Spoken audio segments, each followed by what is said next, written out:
hope y'all had a great reading week. I know everybody's preparing for tomorrow's Discrete midterm. And so I decided to do a proof lecture. And this is specifically focusing on proofs. So I'm not teaching it lecture by lecture. I'm not teaching you what a function is. I'm not teaching you what mod is. But I do have some advice to help you get through that. So the way I learned it is don't do discrete like you do calculus. You can't just do questions and expect to get good at them if you don't know the definitions. Like that just won't happen. I literally did that for a whole week and it didn't work. Now if it works for you, great. But for me and for the people that I was speaking to, they also had the same experience. And so for discrete specifically, what I did is I went from lecture 1 to lecture 11. I wrote down just the definitions. And at least just the definitions that weren't so straightforward. Like, when it says the definition, what is a true set? Is that the elements in the set satisfy the universe, like shit like this. Like that just common sense. At least for me it was. So if something is common sense for you, you don't need to write it. But if you don't just get it off the top of your head, write it down. And if it looks important, write it down. Then once you do that, if you don't understand it or you somewhat understand it, go ask chat to give you a proper definition. Once it gives you a proper definition, if you don't understand it, you see with chat, you can just customize it to the way your brain thinks. So you can always tell it to give you a concept of how you would want to see it as. And chat usually can cook something up to help you understand it. Once you understand the definitions, you don't need to memorize them. What you need to do is practice questions using those definitions. And over time, you'll just remember them. So that's what I did. And if you're struggling with it, that's what I would suggest you do. And once you're done that, come to this video and I'm going to go through most of the definitions and how to use them in a proof. So, and that hopefully that will help you out and prepare you for the midterm. Also, one more thing is I'm only covering questions that he said in the announcement that he's focusing on, which is, I believe, chapter 1, 2, and 4. So that's what I'm covering. Chapter 3, which is some CS code stuff, I'm not focusing on, just because I heard from people he doesn't really care much about that. So, okay, so we're heading right into it. We're doing propositional logic. What you want to do for propositional logic is basically take this and make it go to just R. That's what you're trying to do. So when you write it in, or I guess the syntax of writing it, it'll be P implies Q, which is I'm just copying it, or not P implies Q, and R is equivalent. Remember, it's not equal, it's equivalent to just R. Now, if you want to know, by the way, where I get my questions from, I literally copied the announcement into ChatGPT, and I was like, just give me questions. Usually we'll give you some very easy ones, and so you just tell it, give me a little bit harder, and then just go up like that until you get to a degree where you think, you know what, I don't need to go harder, I'm good. Okay, so one thing what I could tell you, this is the best advice for propositional logic specifically, is whenever you see an implication, change that. So when we have P implies Q, this is one of the definitions, is that it's the same or equivalent to not P or Q. As soon as you see implications in propositional logic and there's nothing else you can do, change those to this right away. This should come off the top of your head. When you're in the midterm, as soon as you see, you're like, oh, I need to change that. So right away, we're going to do that. So we're going to get not P. Not implies, that'd be or Q, or not P, or Q. You see, I'm not, this is not P. I'm not writing the name of the rules. There's a formula sheet for them, and I haven't memorized them, to be honest, just because they're given. So why bother? And I don't have the formula sheet open right now. I can't talk and write. Okay. And R is equivalent to R. So now what we want to do is if you just, let's use De Morgan. Let's get rid of this double not. So what we'll do is not P or Q, or when we get rid of it is just P or Q and R. So when you're looking at this, the first thing that comes to mind is, this is this or this, or this or this, which is just this or this or this or this, basically, right? We're just forgetting about the and or on the outside right now. Usually you want to work from the inside out when you have something that's complex. And usually if, like, when you look at it, you should go like, what is the next step I can do? And if you can do that step, that's probably the right step to do. So that's usually what you want to do. So now what can I do? Well, I can definitely drop the brackets. Like, this is the same as not P or Q or P or Q. And then we have our and R on the outside. Okay? So when you look at it this way now, saying for this part, saying not P or P, that's just you're saying true or false equals, well, this will always give you true because it's an or statement. So if you switch it where you have false or true, like let's say this was true and this will become false. If you switch it and you make this false, then this will be true. So when you're saying something or something, this will always be true. So therefore, that's what we're going to do. We're going to take not P and P is just true. And then you have or Q left. And then you have your and R equivalent to R. And now true or Q, true or anything will always give you true. So this is just true, right? And then you have and R. And unlike or, true and something will always give you the something. Because, well, I know this is true, so I can just get rid of it because whatever is here is what actually matters. Because if this R was true, this will turn true. And if this R was false, this will turn false. So as you can see, this doesn't even matter. R is the only one that matters. And so this simplifies to just R equals equivalent to R. And so that's that. The two definitions you want to know here, I can't remember actually the other one.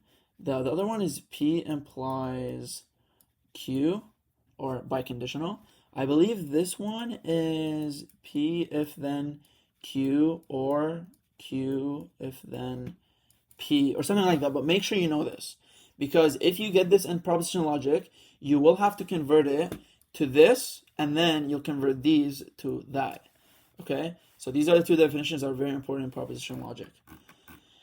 Now we're going to do set theory. Set theory is pretty simple. The only thing I would say is the way you write it is not so simple. So that's what we're going to do. Try to explain how you want to write it. The first rule you want to know is if this right here is equals, that means it's if and only if. If this one says subset, that means it's if then. Those are the two rules you need to know for set theory. So now let's write it in terms of, the fancy discrete syntax. What we're going to say, well, what this says right here, so I'm going to get rid of the subset. What this says is for any element within this. So after you take this and let's say A has 1, 2, 3, or whatever, okay? After you take this and you do your union and your intersection, you're going to get some set, right? So whatever the set is. What they're saying is this set is exactly the same as whatever this turns out, whatever this set is. So what we're going to say is for all x, x being, so this is what we're going to define what is x. So I'm saying now for all x being an element of this. So imagine the set that we got, this imaginary set that we get after we, worked this out. Let's imagine this is x. X, x1, whatever it is. It's just a bunch of x's. Okay? So we're going to say x is going to be an element within A intersection B union C. And we're going to say if and only if, remember, this is if and only if, x is also within. Remember how we said if the x is here, then it has to be here. So I'm going to say the exact same thing. Then x has to be within A union B, or intersection, union A intersection C. Now, also remember the rules for sets are not given. They are very similar to propositional logic rules. Think about this as an and think about this as an or. and they're basically the same rules. But to be honest, from the way I use the method of proving it, I don't really use the table, so I doubt you'll need to, but up to you. Okay, so now what we're saying here, if you read it, we're saying x, if x is within this part, then x has to be within this part. And this is biconditional. So this also means if x is within this part, that means x has to be within this part as well. So that means whenever you have biconditional, you have two cases. You have case 1 and you have case 2. I did email him about this to make sure of it. Now, according to my research that I did to try to figure it out, this was, I just threw my mic. This was the way you're supposed to do it, and it makes sense. But I just wanted to make sure with Mihai that it is. And what I was trying to make sure is that for biconditional, you have to prove that this goes to here, and you also have to prove that this goes to here. So that's what our two cases. We're going to take this and convert it to this, and then we're going to take this, convert it to this. Now, if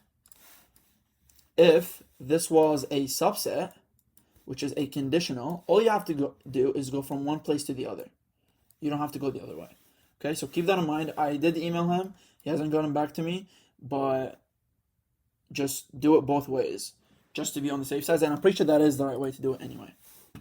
Okay, so now that we have our statement written out and everything, let's prove it.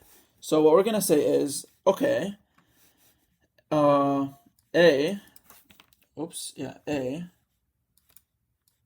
I can't fucking type, man, within B, C. This is equivalent to X being, well, this is not even equivalent, this is equals. X being, because of our definition up here, X being within A and B, C. So what I did here is I just basically took this part, because I defined what X is here, I'm gonna go here and be like, well, then this is the same as this. And it is. I didn't do nothing. I just introduced X element. And so now what you want to do is take this right side and make it go to here. Once you do that, you basically accomplish your goal. So now what we're going to do, if X is within A, what intersection means, let me explain this. What intersection means is the common elements in A and this. So if this was some set, okay, if this set had an X, that means this set also has an X. Because, it's the common elements in between them. Okay, so let's go back.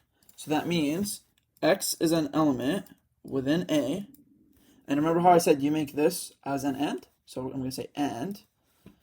X is an element of B union C. Now what we want to do is simplify this even more. So we're going to say, okay, so this equals X element of A. And now what this union says is that if this had some X and this had some X2, then their total is, X1 and X2. So it's either or, right? Like treat this as an or. So what we're going to say here, then X is an element within B, or X is an element within C. All right, now using distribution law of propositional logic, you can distribute this saying X is an element within A, and X is an element within B, or, so if you don't know what I'm doing here, go to your propositional table and look at, I just said the word earlier. Shit, I forgot. But you'll see something that looks like P or Q or R. This is the same as P and Q, or P and R. That's basically what I did. So this is the same, like equivalent. So that's what I'm doing here. Or X is within A, and X is within C. So see, now that I did this, now I can convert it back. You see, if I scroll up and I look at it, that looks very similar. So now what I'm going to do is I'm just going to convert it into regular, like this syntax. So what I'm going to say is, well, since x is within A and x is within B, then I can just say x is within A intersection B. And I'm going to say, or, since x is within A, and like same thing, so x is within, we're going to say A intersection C now. And then now what we're going to say is, well, because of this, I can just introduce my union. So I'm going to say, okay, so x is within E of A union B. So I should probably put double brackets here. Union, I don't need an x anymore, A intersection C. And you see, now we just got to this. So now what we're going to do is we're going to go to this and bring it to the left side. So we just proved, what we proved is that if x is within this, then x is within this. And since it's biconditional, then we also have to prove if x is within this part, then x must be within this part. So that's exactly what we're about to do. Same way, we're going to say, well, because of our definition up there, A and B, A and C equals x is within A, B, union A, C. Okay, and then what we're going to do here is expand it out. So let me actually get some room. X is within A, B, and then I'm going to say keep this the same. Oh, actually, no, I can do the or now. X is within, I'm literally just expanding it out, same thing we just did earlier, nothing too fancy. I'm just basically converting these to ors and ands. And what I'm going to say is, okay, so X E is going to be within A, and X E is going to be within B, or X is within A. Once you do this, going backwards is very easy because you know all the steps. Here's going to be and X is within C. Okay, and then once you have this, you can do the same rule we used here. I can pull out X within A and then X within A. So what I can say is then, okay, so X within A, this is from propositional logic. X within A, where does it go? Or, I think it's an and. So it will be and because there's an and on the inside. And X is within B, or X is within C. So I basically used this step again. Okay, so then what I'm going to do here is just put it back into unions and intersections. And X, this part I'm going to pull it out. So I'm going to say this is X is within B. And C. So that's what we have so far. And since X, I actually don't need these brackets. And since X is within both, I could just pull it out again and say, well then, X, wait, before I do that, there you go. Now before I do that, I could say, okay, X is within A, and then convert this to your, what do you call it, intersection, and then union C. And then now, we basically went back to this. And so you'll say, okay, then therefore, blah, blah, blah, this equals that, they're equivalent if conditional. Okay, now we're going to do predicate logic. Predicate logic is, he gives you the rules, so just look at them and try to switch them. The first thing you want to do, the first rule is, if you see a universal, what is it called? Quantifier. If you see a quantifier, whether it's this or it's this, right away you want to use general instantiation and universal instantiation. And these are also rules in the formula sheet. What the general instantiation says is basically you want to prove for only one instance. So that's what we're going to do. We're going to say, so this is, to write it out, u of x is p of x if then q of x, okay? And then you have p of a under it. These are premises. And then therefore what you're trying to get to, which is your q at a. Okay, now once you have that on the side, you're like, okay, how do we go from here to here? So you want to take one at a time and try to manipulate it. So we're going to say, okay, so for all of x, p of x, if then q of x, this is a premises. Like we didn't do nothing. Premises. Okay, now we're going to do general instantiation because you really can't do anything with this. For this as is, you cannot do anything. Always when you see this, convert it. So that's what we're going to do. We're going to say, well, then p at a, then q at a, and this is going to be universal instantiation. Universal instantiation. Okay? Then we're going to introduce our second premises. Okay, so then we have p of a, which is a premises. Okay, now what can we do here? Can we combine these two? Which you can. I believe this is modus ponens or modus tollens. I think this is modus ponens, which says when you have p and p implies qa, then you just have qa. And this is going to be step, so this is, let's say, step 1, step 2, step 3, and then we're going to say this is step 2 and step 3. There's going to be a thing, modus ponens. Correct me if I'm wrong, I don't know. Yeah, so that's what you get. And then this is going to be your step 4, which is what you're trying to get. Okay, so the rule is, for this one, as soon as you see this, use general instantiation or universal instantiation and simplify it to just this, then start manipulating. That's the rule for predicate logic. Set theory. Oh, we just did this one, so we don't need to do it again. Functions, injective. Functions, as hard as they look or seem, they're actually pretty easy if you know the definition.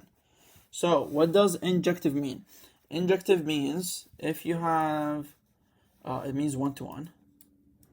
1 to 1. Okay, so that means if you have 2 circles, you have 1, 2, 3, A, B, C, you'll have them connect like this. And you'll never have like one connects to 2 of them. It's always 1 to 1. And so if you look at this, the definition for it is for f of x a 1, it has to equal f of x 2. If and only if, I don't know how I wrote the if and only if, but then decided to, okay, if and only if x at 1 equals x at 2. Now what does this mean? What I'm saying is if I go to the function, this function, and I plug in x1, let's say that is number 1. Then if I go to f of x2 and I plug in f of x, wait, I might be tripping here. Oh yeah, so, my bad. So, what they're saying is, if I plug in x of 1 and I plug in x of 2, it has to be the same x. It cannot be a different x because it's 1 to 1. And this assumes that the solution will always be the same. Because if I give you x of 1 and I give you, let's say, x of 2, and they don't equal each other, then this cannot equal. It means it's not injective. Okay? So I hope that kind of explains it. Just go, like I said earlier, go to the chat. If you don't understand it to the way I'm explaining it, chat will definitely explain it to the way you think. Okay? So, but this is the rule, is that if the function at x1 equals the function at x2, if and only if x1 equals x2, like they have to be the same. And so this is what we're going to try to prove here. Don't worry too much about this. It looks scary, but the proof doesn't have as much to do with it, I'd say. It's mostly this part, and that's what we're going to do. So we already know the definition is this, so let's apply this to here. So since our function f of x equals 2x plus 3, then let's test this theory. What if I put x1 and I put x2, then I should get x1 and x2. So let's do that. So I'm going to say, okay, my function f at x1 equals 2x1 plus 3, and the function at x2 equals 2x2 plus 3. Now, I can prove that this is injective, or injection, I think it's called, or one-to-one, if they're equal. So that's what I'm going to do. I'm going to make them equal and see if I get this. If I do, that means it is. So that's what I'm going to do. So it's 2x1 plus 3 equals 2x2 plus 3. And now you just simplify it. So bring 3 to the other side. Plus 3 minus 3, these cancel out. So you'll have 2x1 equals 2x2. Then divide by 2. And we just got x1 equals x2. And so you see we just proved. And then you'll do, well, since function of x1 equals function of f2, that proved that the function is injective. Now, if the function, if it asks you, and I believe actually I might have an example. No, I don't. If it asks you, prove that it's not injective.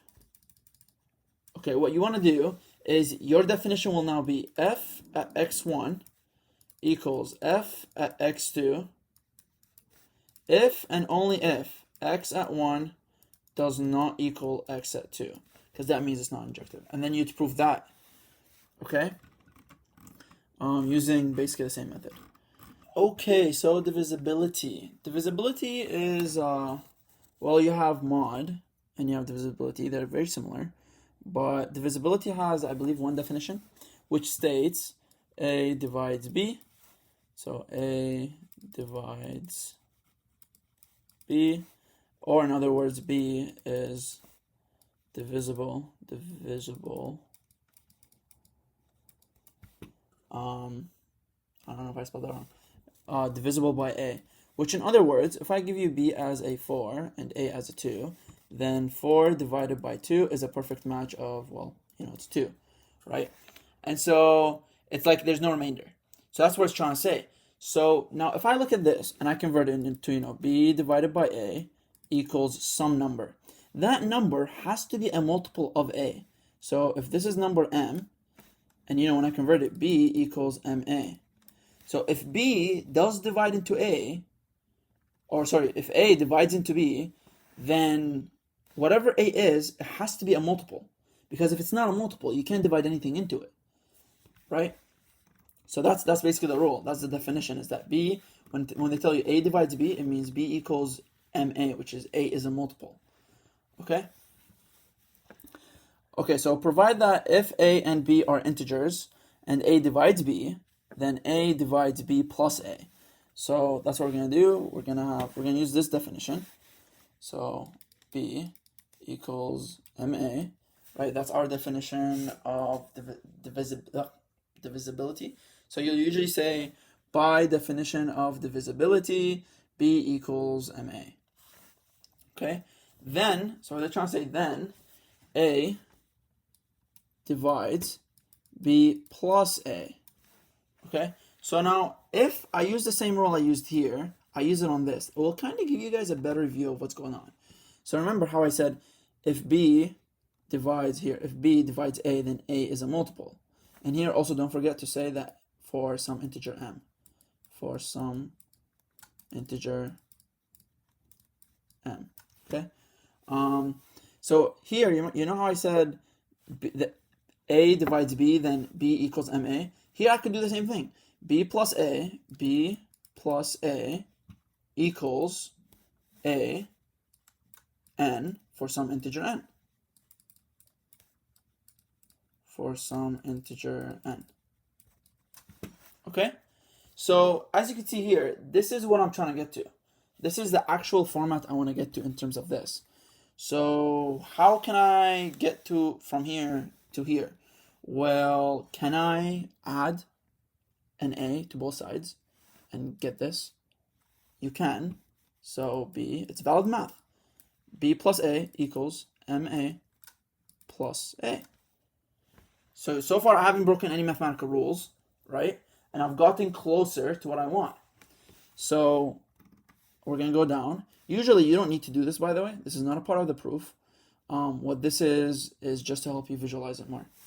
So then now that we got this, I can pull out an a here, right? Common factor. So b plus a equals, pull out the a, and then I'll have m plus 1. So here what we have is b plus a equals a. Am I tripping? No, I'm not tripping. Yeah, so m plus 1. Now we know m is some integer. Some integer. And doing m plus 1, it's still some integer. So I could say this integer equals n. So this is the same thing as saying b. Well, you wouldn't want to use n because we already used it here for this example. So we can just say like this is k. So because, right, k is for some integer, m plus 1 is some integer. So b plus a equals a k. Now, as you can see, this is the same thing as this. So by definition of divisibility, when you take a modulus b equals ma for some integer m, by definition, I can also take this and you can also go from here to here. It's not a one-way street, okay? So now I can take this and say, well, by definition of divisibility, a is modulus b plus, well, not modulus, a divides b plus a. Just because definition of this is a some multiple. So you're probably like, oh, well, how the fuck do you get rid of the k? K is just some integer. So when you multiply by we can just get rid of it. It's the same thing as saying a k divides b plus a, or saying just a, like they're both integers. Okay? So that's that. Now we're going to do modular arithmetic. Modular arithmetic has also one rule that you can manipulate to make it into two rules. So what is modulus? So when I say 1, so the definition is equals b. This is why I was telling you guys, go first, know the definitions, like be comfortable with them, because you always start with definitions. A is equivalent to b mod n. This is the same thing as saying n is equals to, is it equals or is it equivalent? No, it's not even equals or equivalent. No, it's n divides into b minus a. That's the first rule you get. Now, using this rule, the modular rule, you can now go and use the divisibility rule we just used up here. Remember, if a divides by b, then b equals a multiple of a. So, if n divides by b minus 1, then b minus 1, minus a, sorry, equals n multiple of n. So, kn for some integer k. For some integer k. Okay? So this is the first rule you want to know. Definition. The second one is the same one but manipulated. So b equals, and I'm just going to take this and put it on this side. So it'll be a plus nk. So these are the two you want to know. All right? Now, this is what we're trying to prove. We know, so you're going to assume this just because they told you so. This is where you use, when they give you something like this is where you say assume. And you would use this. Assume A is equivalent to B mod N. So here I'm going to write a proper proof just so you guys get an idea. And we want to prove, here we can rewrite it. Assume this, then, let's write the proof. Can't make up my mind. Assume this, then we want to prove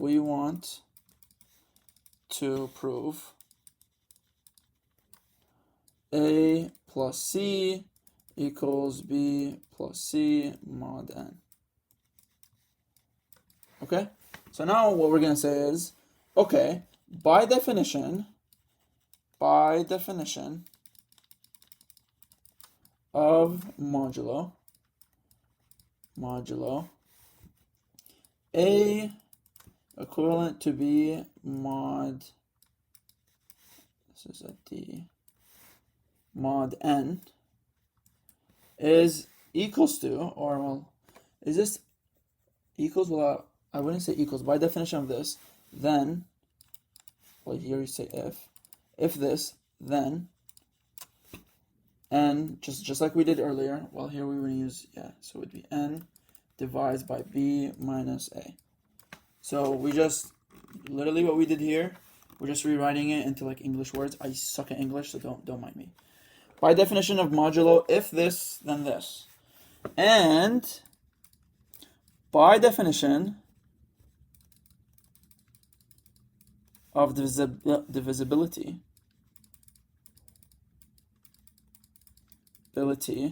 if n divides into b minus a, then what we're going to say is the divisibility rule up here, where you would say then b minus a equals n, oh my god, my mouse glitched, n times k for some integer k. So this is like making it into fancy words, but it's literally what we just explained in these two steps. Okay? So now that you've kind of written your definitions, you properly set it up, now let's prove this section up here. Okay? So how can we go from this, from this to this? And how do we introduce a c? Well, a c, they're just adding c to both sides. So let me use my definition of a. Since I know this is my a, which equals this, which also equals this, then let me rewrite this. Let me do b equals a plus nk. Okay, now let me add c to both sides. So b plus c equals a plus nk plus c.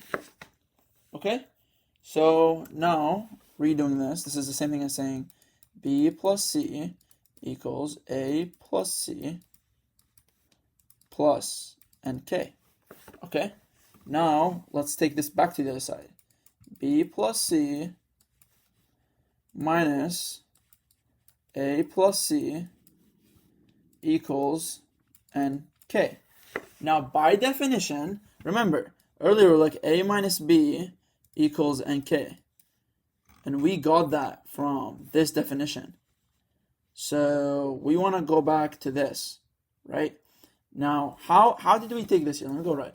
How did we take this to this, then we took it to this? Now what we got is we got this part. Now we're here. You see this? It's the same format. Imagine this is b and imagine this is a. It's the same. It's something minus something equals to a multiple of n. So now we want to go from here back to this section. Okay? So let's do that. So what are we doing here? We're going to say, okay, b minus a nk is the same as saying n divides b minus, so we're going to say b plus c minus a plus c. Okay, and now that we got this, let's go back up to here. And so what we'll say is a plus c equals b plus c mod n. And we just went to this. And so you see, it's that's literally how straightforward the proofs are. Okay, before I end the lecture or practice, I wanted to do a surjection example. Surjection definition, remember, always you start by definition. So the definition of surjection is for all b within b, there exists some a within a such that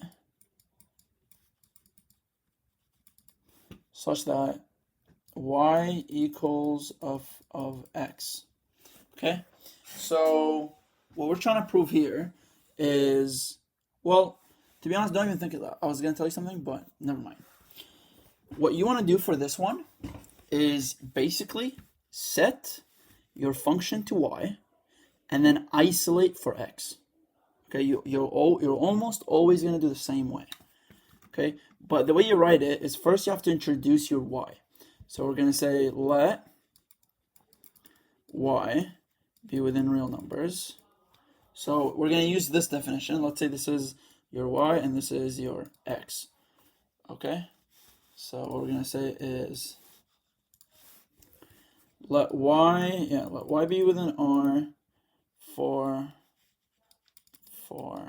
all y. Remember, for all of y. So let y be an element of R for all y. There exist some x, remember, some x within real numbers, such that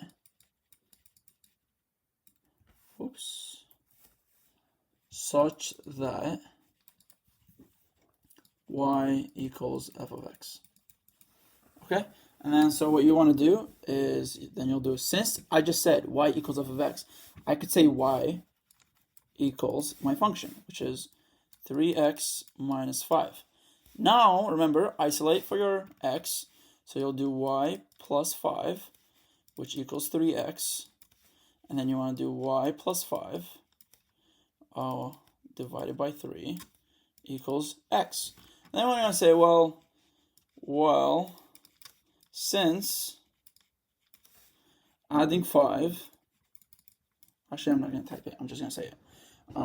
Since adding 5 to y and dividing it by 3 keeps y within your real numbers, right?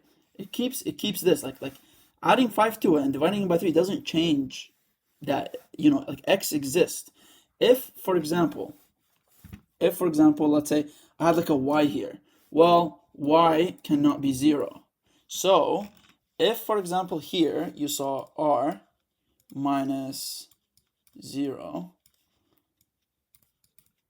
like if you saw this, what they're trying to say is your y cannot be 0, because we're taking all of our real numbers and we're excluding 0. That's what this means. So if it was like this, that's how you'd prove it. You'd look at it and be like, oh, well, since y adding 5 and dividing it by 3y maintains, y being within real numbers, as long as y is not a 0. That's how you'd say it. So in our case, though, it's a simple example, so we don't have to deal with that, right? So in our example, then we'll just say, well, since adding 5 to y and dividing by 3 keeps y within real numbers, then this function has to be surjective. And that's how you do surjection, really. As long as you know the definition and you can just write it out, then you just do the math for it. Okay? So that's about it. Back to the finishing of the other video. I hope you guys are getting what's going on. All you want to do is, again, I advise you, go learn the definitions, really learn the definitions, and then do practice, proofs on chat, copy the announcement in. We'll give you a couple examples. If you find it too easy, tell it to give you a little bit harder, and then go from there, and hopefully you guys do great. If you guys have any questions, drop them down in the comment section, and have a good day, monkeys. Bye-bye.